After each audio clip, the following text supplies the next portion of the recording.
I think there was an element of artificiality to it, certainly in this sense, that he prided himself on his thought, as he would have said. In other words, the ideas that emerged in the paintings. And surely part of what he prided himself on was images that were so original, the very originality of that thought. So if there's something in that, and I think there must have been, then almost a double life. Yes. Between his art and his real life. Yes. So it's a kind of one reading, one answer, I think, is that the self-presentation, the bourgeois diurnal round, is a kind of disguise. And he loved that, the disguise. There are various stories that just occasionally he'd come out of disguise, as it were. There's a marvellous story about one time when somebody visited the Magritte house. Magritte let him in. The man came into the hallway. Magritte finished closing the door and kicked him from behind. And then acted as if nothing had happened. Now, that's perhaps apocryphal, perhaps exaggerated, but perhaps true. I think he would have loved that. Was he schizophrenic? No, I don't think so. Perhaps there are other questions or observations around this puzzle. I would like to know, when did he start making a living painting fake Picassos and everything because he couldn't sell his own work? Yes. One strand of his life and work that I didn't mention, and we have to try to integrate into both the work and the non-bourgeois work and the bourgeois life, is that Magritte in his way was a great forger. Another way to put this is that he was a great plagiarist. He borrowed freely from others. He borrowed from himself, in the sense that he often painted many different versions of the same painting. One reason for this, by the way, is that he would often sell one painting to more than one buyer. He would have a queue of people. Some of you will know the painting where the sky, the night and the day are inverted. There were famously a number of people to whom the first of those paintings were sold. So he promptly painted 3 more. And the story goes that during the Second World War, he painted all manner of things. He painted a little Picasso, he painted a little Braque, he painted a little Klee, he painted some Titian, he painted some Hobbema, you name it, he painted them. His technique is easy to underestimate. This is an immensely skilled artist, who could certainly have painted good fakes, who could, as it were, fake Magritte, as well as faking other people. And the story is that during the Second World War, he delighted in fencing those paintings, selling them on to the occupiers. So Magritte is an anti-fascist, of course, and so this would have been, if you like, a grand joke and also a money-making strand against the Germans at the time. So that's the story. We have that story from one of his closest collaborators at the time, a man called Marcel Marien, who I'm sure you will know. So Marien was in a position to know, and Marien was also a kind of documentarist of Magritte and the others. But Marien is also rather unreliable. He himself is prone to tell stories. And he only told this story, the story of Magritte, the consummate faker, after all the other protagonists, including most notably Magritte himself, were dead. So it's almost impossible to verify. and it's extremely difficult to track down a fake Picasso, a fake Titian, etc. We have one or two of these works, and so it's clear that he ventured something. He kept a Magritte clay, if you follow me, in his own house. But what we have not found is a whole array of what are now known to be Magrittes. So, in short, it seems he did some of this, but we don't know how much. We also know, by the way, that it was only until very late in his life that he was able to make real money in his own name. He struggled as an artist long after he was, in effect, a major artist. He's already, in 1930, a major artist on the strength of the work I just showed you. But that remains, for all practical purposes, unexhibited and unsaleable until the 1950s. This is an old story in art, you might say, but it is classically true of Magritte.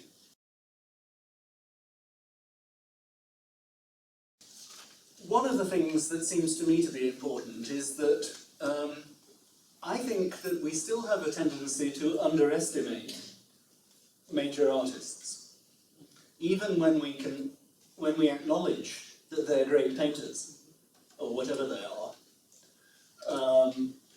We tend to somehow confine them in a certain ghetto, I think, as daubers of paint, or tinklers of keys, or whatever it might be. What I mean to say is that it seems to me that artists like Cézanne and Magritte are also interesting for their intellect, for the way their mind works.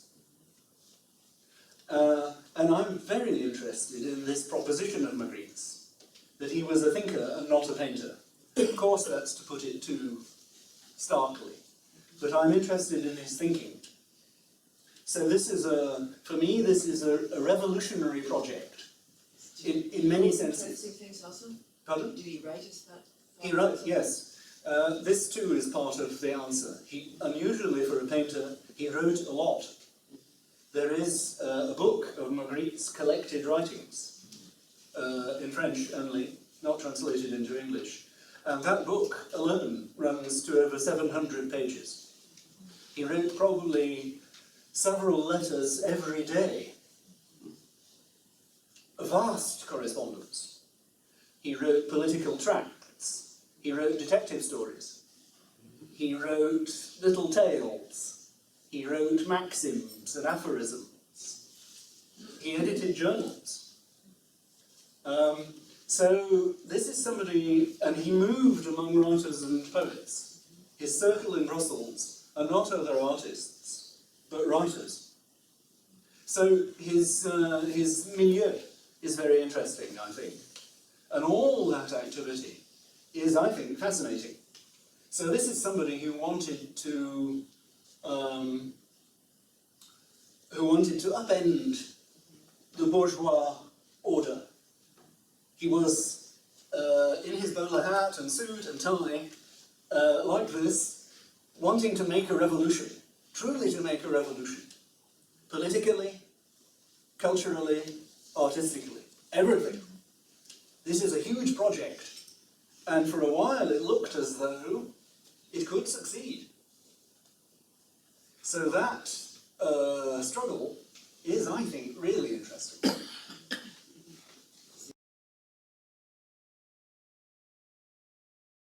There are certainly people who think that he sold out, rather in the way that you encapsulated.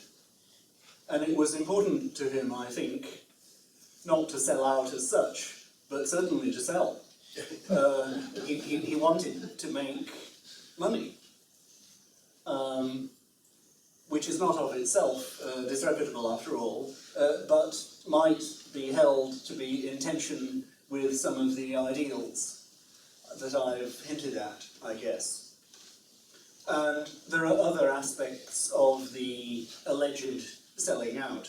So the the painting of lots of variants of the same image is held to be a kind of cheapening of the brand, a kind of commercialization, if you like. And in order to really to make it big, he had to make it big in the United States. In order to make it big in the United States, he had to find a dealer who would help him. And that man was a man called Alexander Iolas, originally Greek. Iolas was an immensely cultivated man, but also an excellent commercial dealer. And he encouraged Magritte to avoid precisely this at all costs, and to pursue this and things like it, of certain sizes, to fit above a mantelpiece perhaps, other sizes to fit in various other corners, and so on. And so it's easy in lots of ways, I think, to construct an argument around a loss of ideals, a loss of that revolutionary purpose, a kind of basking in former glory and earlier reputation, and a certain coasting. I think there's something in that. It was extremely difficult after the Second World War to maintain the revolutionary impetus, if by revolutionary we mean political revolution. It was impossible then to continue to believe in the Soviet experiment in the way that they had implicitly believed in it when it began.